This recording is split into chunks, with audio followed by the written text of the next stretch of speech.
Hello दोस्तों, horror nights इन हिंदी में आपका स्वागत है। आज मैं ऐसी कहानी लेके आया हूँ जो आपको भी रुला देगी। ये कहानी है भोपाल की, जहाँ पर एक संजय नाम का लड़का रहा करता था। वो बचपन से काफ़ी पढ़ाई लिखाई में अच्छा था। भोपाल से 12th के बाद आगे की पढ़ाई के लिए उसने उसके माँ बाप ने उसको दिल्ली भेज दिया। दिल्ली में संजय ने एक अच्छे से जाने माने यूनिवर्सिटी में अपना एडमिशन करवा लिया। जब वो यूनिवर्सिटी कैंपस में पहला दिन गया, उसने सोचा कि वो पढ़ाई पढ़ाई अच्छी तरह से कर पाएगा। वहाँ कैंपस में इतने सारे स्टूडेंट थे, उनको देखकर सोचने लगा कि मेरा यहाँ पर कितने अच्छे दोस्त भी बनेंगे। वह अपनी क्लास ढूंढने लगा। काफ़ी समय हो जाने के बाद वो क्लास उसको मिला। वो अपनी क्लास में जाके बैठ गया और लेक्चर अटेंड करने लगा।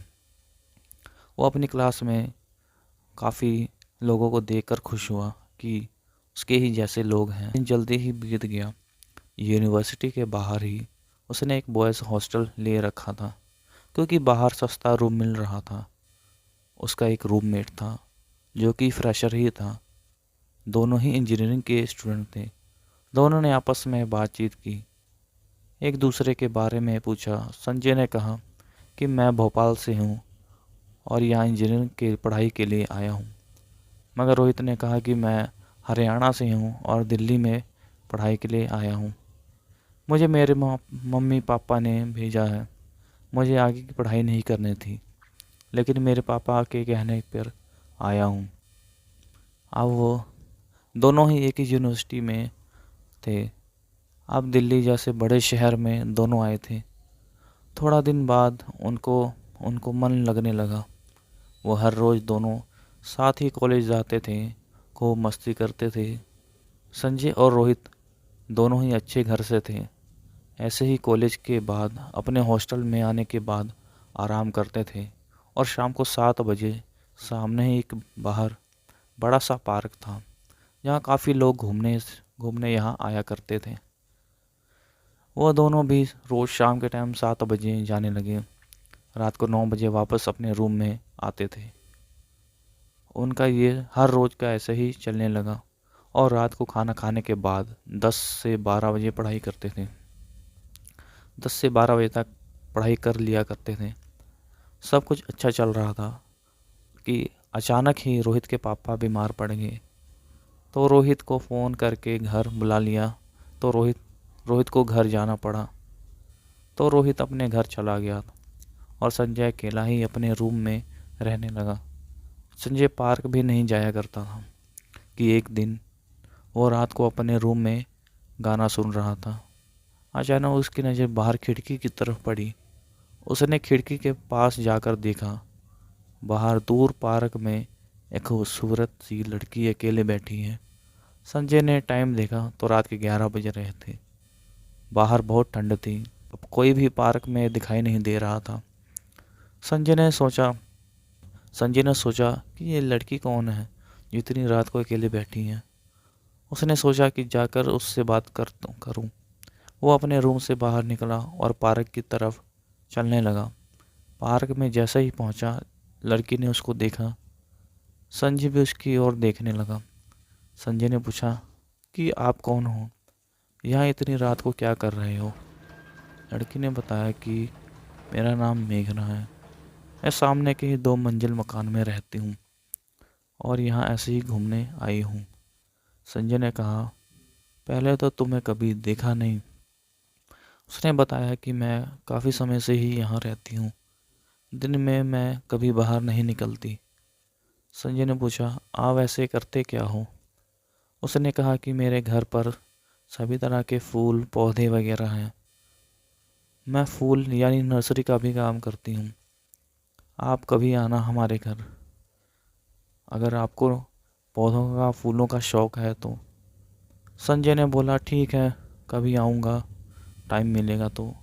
रात काफ़ी बातचीत करते करते रात काफ़ी हो चुकी थी कि संजय को पता ही नहीं चला।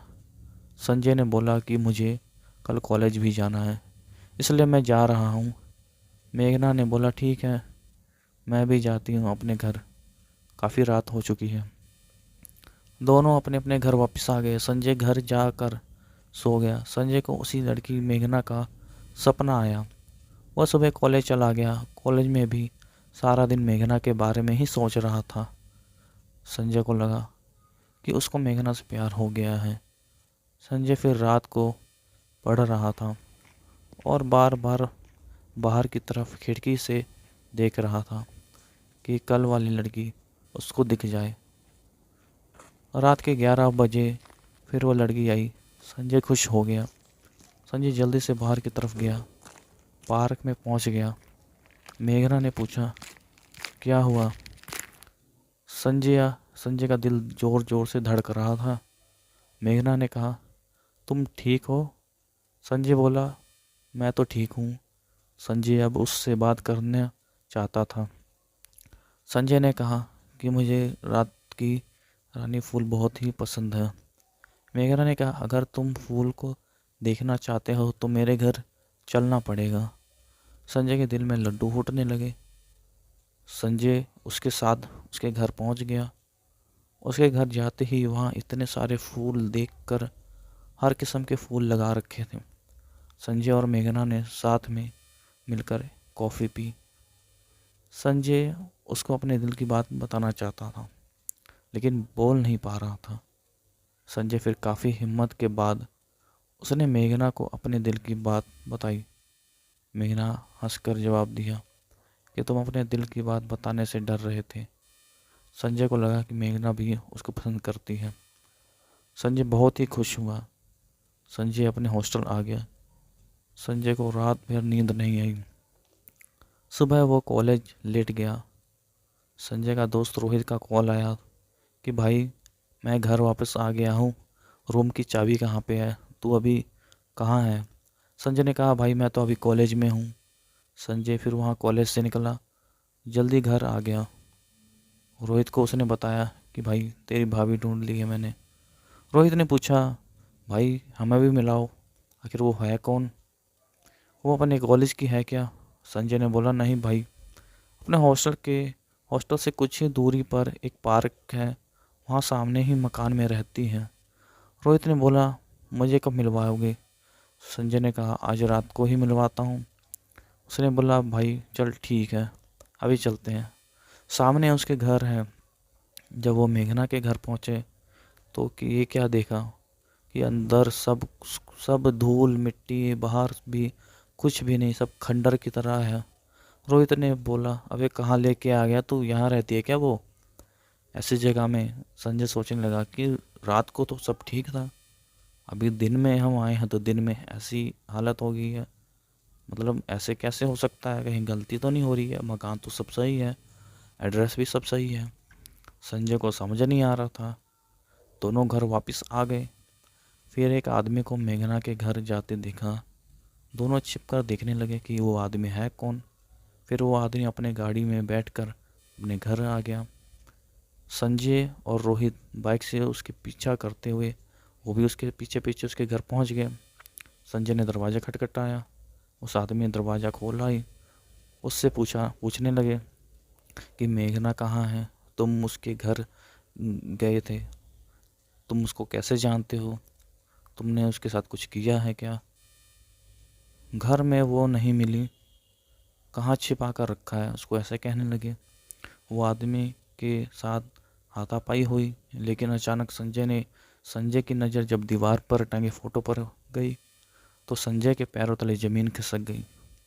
उसने फ़ोटो पर हार चढ़ी थी, उस फोटो पर पूरी हार चढ़ी हुई थी और वो फोटो मेघना की थी। संजय बाहर की तरफ भागने लगा। तभी रोड पर ट्रक वाले ने संजय को उड़ा दिया। संजय का एक्सीडेंट हो गया। फिर संजय उठा और मेघना की घर की ओर गया। घर पहुंचा तो मेघना अंदर बैठी थी। मेघना को कहने लगा कि तुमने मुझे सच क्यों नहीं बताया है? तुम मर चुकी हो। मुझे ये सब कैसे कैसे हुआ? तुम मर चुकी हो, मुझे बताओ ये सब कैसे हुआ, किसने किया? मेघना ने बताया कि जिस आदमी के तुम घर गए थे वो मेरा पति है। शादी के बाद वो मुझे मारता पीटता था, जिसकी वजह से मैंने खुदकुशी कर ली थी। ये सुनकर संजय उससे दूर जाने लगा। डर लगने लगा उसको, उसके पैर कांपने लगे। मेघना ने कहा, तुम भी अब मेरी दुनिया में आ चुके हो। संजय ने कहा, ये नहीं हो सकता, ये कैसे हो सकता है। संजय ने शीशे में खुद को देखा तो वो शीशे में नज़र नहीं आ रहा था। उसको कुछ समझ नहीं आ रहा था कि उसके साथ ये क्या हो रहा है। उसको याद आया कि उसका एक्सीडेंट हुआ था और उसी टाइम उसकी मौत हो गई थी। उसी जगह जाकर देखा तो उसका दोस्त उसकी लाश के पास रो रहा था और उसकी लाश पड़ी थी। सब लोग भीड़ इकट्ठा हुई थी। वो उसको समझ नहीं आ रहा था कि ये क्या हो रहा है। उसको गाड़ी में ले जाया जा रहा था। वो रोहित को आवाज़ देने लगा कि भाई रोहित, रोहित। रोहित सुन नहीं रहा था। रोहित ने अपना एक अच्छा दोस्त खो दिया था। संजय और मेघना अब इस दुनिया में हमेशा के लिए एक हो गए थे। रोहित ने ये कहानी हमें शेयर की है। ये कहानी कैसी लगी मुझे ज़रूर बताएं। अगर आपके पास भी है कुछ ऐसे ही इंटरेस्टिंग स्टोरी तो मुझे शेयर करें मेरे इंस्टाग्राम आईडी पर। बायो में लिंक मिल जाएगा। मेरे चैनल को सब्सक्राइब करें, कमेंट करें, शेयर करें, वीडियो को लाइक करें, सपोर्ट करें भाई को। मिलता हूँ एक और कहानी के साथ। तब तक के लिए नमस्कार।